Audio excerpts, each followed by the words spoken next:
प्रकाश का परावर्तन, ये पाठ तुम्हारा चल रहा है। इस पाठ के हमने 2 वीडियो बना दिए हैं। अगर ना देखा हो तो उनको जाकर के देख लेना, ठीक है ना। अब इसका शेष भाग जो है वो हम तुम्हें इसमें बताने जा रहे हैं। देखिएगा, इसकी हेडिंग है दर्पण की वक्रता, त्रिज्या तथा फोकस दूरी में संबंध। देखिएगा, ये बहुत ही इंपॉर्टेंट है। ये तुमसे पूछा जाता है, तुम्हारे पेपर में आता है ये कि दर्पण की वक्रता, त्रिज्या तथा फोकस दूरी में संबंध बताइए या लिखिए। तो देखिएगा, इसके बीच संबंध होता है क्या। फोकस दूरी जो होती है वो वक्रता त्रिज्या की आधी होती है, ठीक है ना। ये देखिए, फोकस दूरी को किससे, एफ से प्रदर्शित करते हैं और वक्रता त्रिज्या को आर से प्रदर्शित करते हैं। जी हमने तुम्हें पीछे बताया था, ठीक है ना। देखना इसमें तो ये होता है एफ बराबर आर अपॉन 2, ठीक। ये होता वक्रता त्रिज्या तथा फोकस दूरी में संबंध। अब देखिए आगे क्या है, देखना। आगे लिखा है कि गोलीय दर्पणों से प्रतिबिंब बनाने के नियम। देखिएगा, हमने बताया था कि दर्पण 2 प्रकार के होते हैं। एक होता है अवतल दर्पण, एक होता है उत्तल दर्पण। तो देखिएगा, अवतल दर्पण जो होता है तो वो किसी वस्तु का प्रतिबिंब जो यानी बनाता है, तो वो 6 स्थितियों में बनाता है। अवतल दर्पण की जो प्रतिबिंब बनाने की स्थितियां होती हैं तो कितनी 6 होती हैं। लेकिन उन स्थितियों को बनाने के लिए सबसे पहले हम कुछ नियम यहाँ हमने बताए हैं। इन नियमों को ध्यान से देखिए। अगर ये नियम तुमने सीख लिए तो आसानी से जो अवतल दर्पण द्वारा जो किसी वस्तु के प्रतिबिंब की स्थितियां प्राप्त होती हैं वो तुम्हें आसानी से समझ में आ जाएंगी। तो इसलिए देखिएगा, नियम नंबर पहला देखिएगा, ये हमने तुम्हें बताया था, ये जो होता है ये तुम्हारा होता है कौन सा दर्पण, ये तुम्हारा होता है अवतल दर्पण। ये कौन सा है, ये अवतल दर्पण। और ये जो हम बनाने जा रहे हैं ये तुम्हारा कौन सा दर्पण होता है, ये होता है उत्तल दर्पण। ये तुम्हारा कौन सा दर्पण है, उत्तल। तो इसमें देखिएगा, ये जो दर्पण है तो इसका ध्रुव क्या हो गया, पी हो गया, ये हमने बात बताई पहले। इस सी इसका क्या हो गया, ये यानी वक्रता केंद्र हो गया। और यहाँ एफ इसका क्या हो गया, मुख्य फोकस हो गया, ठीक है ना। तो हमने तुम्हें देखो बताया था कि अगर कोई किरण मुख्य अक्ष के समांतर चलती है, ठीक है, जी किरण, अगर इस किरण को कौन सी किरण कहते हैं, ये हमने पीछे बताया था। अगर जो किरण चलती हो या जो किरण किसी दर्पण पर या गिरती हो उसे हम आपतित किरण के नाम से जानते हैं, ठीक है। उसे हम कौन सी किरण के नाम से, आपतित किरण के नाम से जानते हैं। तो ये जो आपतित किरण है, जो ये किरण चल रही है, तो ये क्या है कि परावर्तन के पश्चात, जब इसका परावर्तन होगा तो परावर्तन के पश्चात कहाँ से, मुख्य फोकस से होकर के गुजरती है, ठीक है ना। बात आ गई समझ में। देखो एक बार फिर से देखना, मुख्य अक्ष के समांतर चलने वाली किरण परावर्तन के पश्चात मुख्य फोकस में से होकर जाती है, ठीक है ना। अब ये देखिए, ये तुम्हारा कौन सा दर्पण है, उत्तल दर्पण है। उत्तल दर्पण में क्या होता है, ये बात देखना, जो मुख्य अक्ष के समांतर जो किरण चलती है तो वो क्या है कि परावर्तन के पश्चात वो मुख्य फोकस से आती हुई प्रतीत होती है। कहाँ से, मुख्य फोकस से आती हुई प्रतीत होती है। देखिएगा जी हमने बताया यहाँ पे देखिए जी है, देखना। नियम नंबर पहला है कि दर्पण की मुख्य अक्ष के समांतर चलने वाली किरण परावर्तन के पश्चात मुख्य फोकस में से होकर जाती है। ये देखना, ये होकर जाती है, या यहाँ देखिए उत्तर के लिए हमने यहाँ लिख दिया, यहाँ पे मुख्य फोकस से आती हुई प्रतीत होती है, ठीक है ना। ये हमने पहले बता रखा है कि जो अवतल दर्पण होता है ये वस्तु का वास्तविक प्रतिबिंब बनाता है, और जो उत्तल दर्पण होता है ये वस्तु का आभासी प्रतिबिंब बनाता है। इसलिए इसमें हर वक्त हम आती हुई प्रतीत या मिलती हुई प्रतीत को बोलते हैं, ठीक है ना। इसमें देखना आगे। अब इसका नियम नंबर 2 देखिएगा, ठीक है ना। अब देखिए इसमें क्या नियम नंबर 2 में कि ये तुम्हारा कौन सा दर्पण है, ये हो गया तुम्हारा अवतल दर्पण। कौन सा, ये अवतल दर्पण। ये हमारा कौन सा हो गया, ये हो गया उत्तल दर्पण, ठीक है ना। तो ये इसकी मुख्य अक्ष हो गई, पी हो गया, यहाँ पे सी हो गया, ये भी इसका पी हो गया, ठीक है ना। अच्छा यहाँ इसका क्या हो गया, सी हो गया, यहाँ ये एफ हो गया। अब देखना इसमें क्या है, जैसे मुख्य अक्ष एफ है, ये नहीं, ये तुम्हारा मुख्य फोकस एफ है। तो अगर कोई किरण मुख्य फोकस से होकर के गुजरती है, ये बात ध्यान देना, अगर कोई किरण मुख्य फोकस में से होकर गुजरती है तो वह परावर्तन के पश्चात मुख्य अक्ष के समांतर हो जाती है। बात आगे समझ में। इसी प्रकार से इसमें देखिएगा, अगर कोई किरण है, अगर वो किरण मुख्य फोकस की ओर जाती हुई प्रतीत होती है, ये बात ध्यान देना, कोई किरण है अगर वो मुख्य फोकस की ओर क्या जाती हुई प्रतीत होती है तो वह परावर्तन के पश्चात मुख्य अक्ष के समांतर हो जाती है।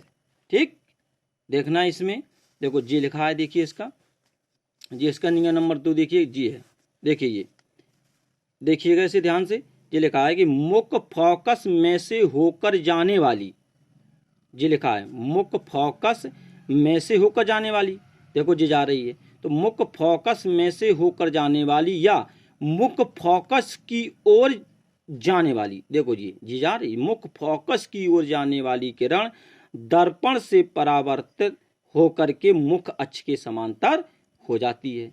ठीक है ना। अब देखिए नियम नंबर इसका 3, देखिए इसमें क्या है कि इसमें ध्यान देना, ये तुम्हारा कौन सा है, अवतल दर्पण, ये कौन सा दर्पण है, ये उत्तल दर्पण है, ठीक है ना। इन दोनों में ध्यान देना। तो देखिएगा यहाँ इस बात में बहुत ध्यान देना है, ये तुम्हारा क्या हो गया, वक्रता केंद्र सी हो गया, ठीक, क्या हो गया, वक्रता केंद्र, ये वक्रता केंद्र सी हो गया। अगर इस वक्रता केंद्र से अगर कोई किरण गुजरती है तो परावर्तन के पश्चात वापस अपने मार्ग पर लौट आती है।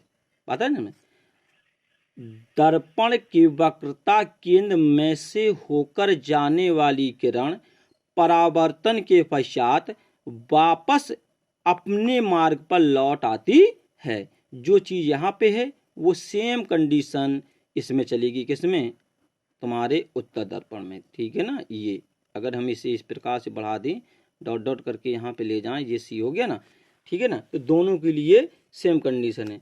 तो देखिएगा नियम नंबर 3 तुम्हारा, ये देखिए इसमें देखिएगा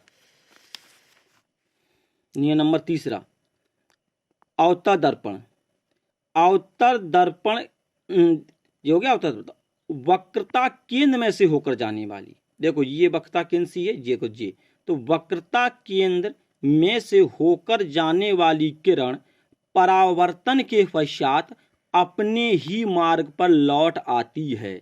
ये जो हमने डेफिनेशन लिखवाई, ये खाली अवतल दर्पण के लिए लिखाई, और फिर हमने यहाँ पे अलग कर दिया किसके लिए, उत्तल दर्पण के लिए। देखिए उत्तल देखना, वक्रता केंद्र की ओर जाने वाली, समझना, ये देखो ये वाली देखना, ये वक्रता केंद्र की ओर जाने वाली किरण परावर्तन के पश्चात अपने ही मार्ग पर लौट आती है। ये हमने तुम्हें 3 नियम बता दिए, ठीक है ना। इन 3 नियमों से ही हम जो अवतल दर्पण की 6 स्थितियां बन करके तैयार होती हैं उन्हें हम आसानी से समझ सकेंगे, ठीक है ना। तो इन तीन स्थितियों को बहुत ध्यान से देखना है, एक बार देख लो। फिर ये देखो, ये मुख्य अक्ष के समांतर जो चलने वाली किरण होती है वो परावर्तन के पश्चात मुख्य फोकस में से होकर के जाती है, यहाँ से मुख्य फोकस से आती हुई प्रतीत होती है। नियम नंबर 2 देखिए, मुख्य फोकस में से होकर जाने वाली, समझे, मुख्य फोकस में से होकर जाने वाली किरण परावर्तन के पश्चात मुख्य अक्ष के समांतर हो जाती है। इसके बाद देखो यहाँ से नियम नंबर 3 है, ठीक है ना, कि अगर ये वक्रता केंद्र से अगर किरण होकर के जाती है तो वह परावर्तन के पश्चात वापस उसी मार्ग पर लौट आती है, ठीक है ना। अब आगे देखना ध्यान से। अब देखो इसे, अब देखो इसमें ध्यान से, ये अवतल दर्पण द्वारा प्रतिबिंब का बनना। अब हमने बताया था पीछे कि जो अवतल दर्पण होता है तो इसकी 6 स्थितियां प्राप्त होती हैं। कितनी स्थितियां? 6 स्थितियां प्राप्त होती हैं। अब इसे तुम्हें ध्यान से देखना, अगर वो 3 नियम तुमने अगर ध्यान से समझ लिए तो ये को तुम लिखने में और तुमको यहाँ समझने में कोई दिक्कत नहीं होगी। ठीक है, देखो नंबर फर्स्ट, जब वस्तु अनंत पर हो। जब वस्तु कहाँ पर रखी हो? अनंत पर। देखो जी हमने रख दी अनंत पे, ठीक है ना। तो जब वस्तु अनंत पर यानी रखी होती है तो जो मुख्य फोकस से जो होकर आने वाली किरण होती है वो परावर्तन के पश्चात क्या होता है, वो मुख्य अक्ष के समांतर हो जाती है, और जो किरण वक्रता केंद्र C से होकर गुजरती है तो वह परावर्तन के पश्चात अपने मार्ग पर वापस लौट आती है। तो जब वस्तु जो होती है जब अनंत पर स्थित होती है तो वस्तु का प्रतिबिंब कैसा बनता है, ये प्रश्न बनता है, इसे ध्यान देना तुम। तो देखो जब वस्तु अनंत पर स्थित होती है तो वस्तु का जो प्रतिबिंब होता है वो वास्तविक उल्टा एवं वस्तु से छोटा बनता है। ये पॉइंट ध्यान रखना जो हमने यहाँ पे लिख रखे हैं, वास्तविक उल्टा एवं वस्तु से छोटा। ठीक है, अब इसके बाद देखिए नंबर 2, इसका देखना दूसरा नंबर, जब वस्तु वक्रता केंद्र एवं अनंत के बीच रखी हो। पहले वस्तु कहाँ रखी थी? पहले वस्तु कहाँ रखी थी? अनंत पर। और अब वस्तु कहाँ है? जब वस्तु वक्रता केंद्र और एवं अनंत के बीच रखी हो तब स्थिति देखिए, ये देखो यहाँ पे, ठीक है ना। तो जो किरण अगर मुख्य अक्ष के समांतर चलती है तो वह परावर्तन के पश्चात बताया था हमने कि मुख्य फोकस में से होकर जाती है, और जो दूसरी किरण जो होती है वो वक्रता केंद्र C से गुजर कर और परावर्तन के पश्चात वापस उसी मार्ग पर लौट आती है। तब वस्तु का प्रतिबिंब कैसा होता है? वास्तविक उल्टा और वस्तु से छोटा बनता है। ठीक है ना, वास्तविक उल्टा और वस्तु से छोटा बनता है। ये कंडीशन बहुत ध्यान से तुम्हें समझना है। देखो इसके बाद नंबर तीसरा क्या है कि जब वस्तु वक्रता केंद्र पर रखी हो। अब हमने वस्तु कहाँ रख दी? अब वस्तु हमारी आगे वक्रता केंद्र कहाँ पे? C पे। ठीक है ना, ये यहाँ पे जो है वस्तु है ये वक्रता केंद्र कहाँ पे रखी है? ये वक्रता केंद्र C पे रखी है। ये स्थिति इंपॉर्टेंट है, ये स्थिति तुमसे पूछी जाएगी पेपर में 99%, तो इसे ध्यान रखना, ये स्थिति बहुत इंपॉर्टेंट है। देखिएगा कि जब वस्तु वक्रता केंद्र पर स्थित होती है तो जो वस्तु का जो प्रतिबिंब होता है वो कैसा बनता है? वास्तविक उल्टा तथा वस्तु के बराबर बनता है। मतलब कैसा? वास्तविक उल्टा तथा वस्तु के बराबर। ये तीसरी कंडीशन में जाकर के वस्तु का जो प्रतिबिंब होता है तो वो वस्तु के ही बराबर बनने लगता है। अब आगे देखिए नंबर चौथा, जब वस्तु वक्रता केंद्र तथा फोकस के बीच स्थित हो। अब वस्तु कहाँ पे स्थित है? लिखा है कि जब वस्तु वक्रता केंद्र तथा फोकस के बीच रखी हो या स्थित हो। तो देखिए कि इस कंडीशन में क्या होता है कि जो वस्तु का जो प्रतिबिंब होता है वो वास्तविक उल्टा व वस्तु से बड़ा बनता है। ठीक है, कैसा बनता है? वास्तविक उल्टा व वस्तु से बड़ा बनता है। मतलब तीसरी स्थिति के बाद वस्तु का जो प्रतिबिंब होता है वो वस्तु से बड़ा बनना स्टार्ट कर देता है। ठीक है ना, तो देखिए ये कैसा बनता है? यानी बड़ा बनता है। अब इसके बाद आगे आ जाइएगा, देखिए इसमें कि जब वस्तु मुख्य फोकस पर रखी हो। अब वस्तु कहाँ रखी है? अब वस्तु हमने रख दी मुख्य फोकस पर। ठीक है, कहाँ मुख्य फोकस? जी देखो ऐप पर, ठीक रखी है।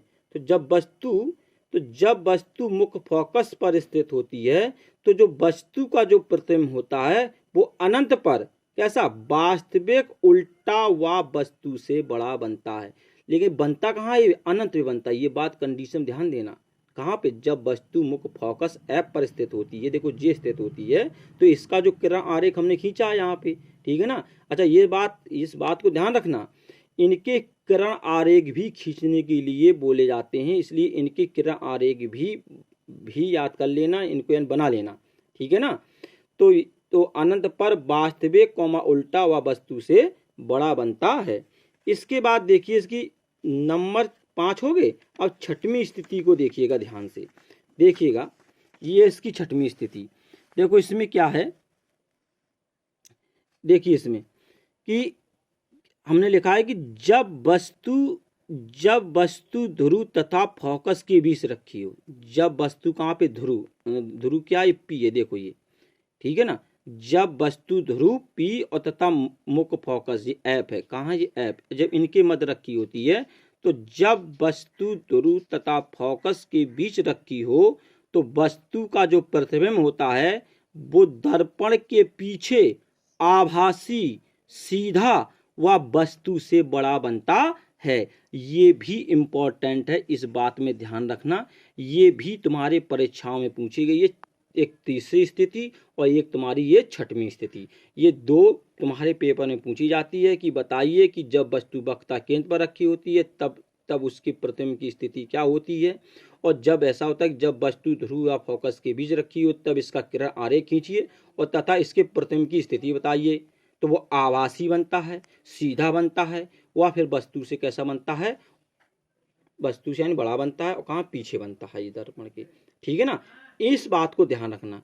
अब इसके बाद देखिए आगे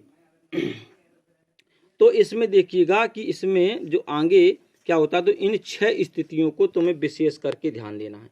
एक स्थिति इसकी और आती है, और वो स्थिति जो है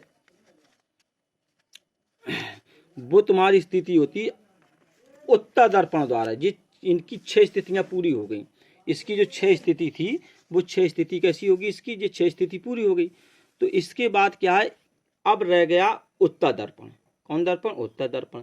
तो उत्तर दर्पण क्या करता है कि उत्तर दर्पण सदैव ही, इस बात में ध्यान रखना कि उत्तर दर्पण जब भी प्रतिबिंब बनाता है तो खाली उसकी एक स्थिति होती है।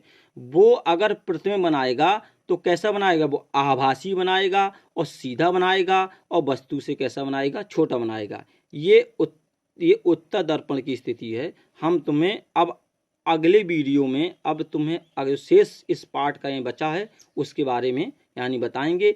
इसको यानी नोट करते जाना, एक सुंदर सी यानी फिगर भी बना लेना, और इसे कंटिन्यू याद भी करते रहना। आगे हम वीडियो डालेंगे। धन्यवाद।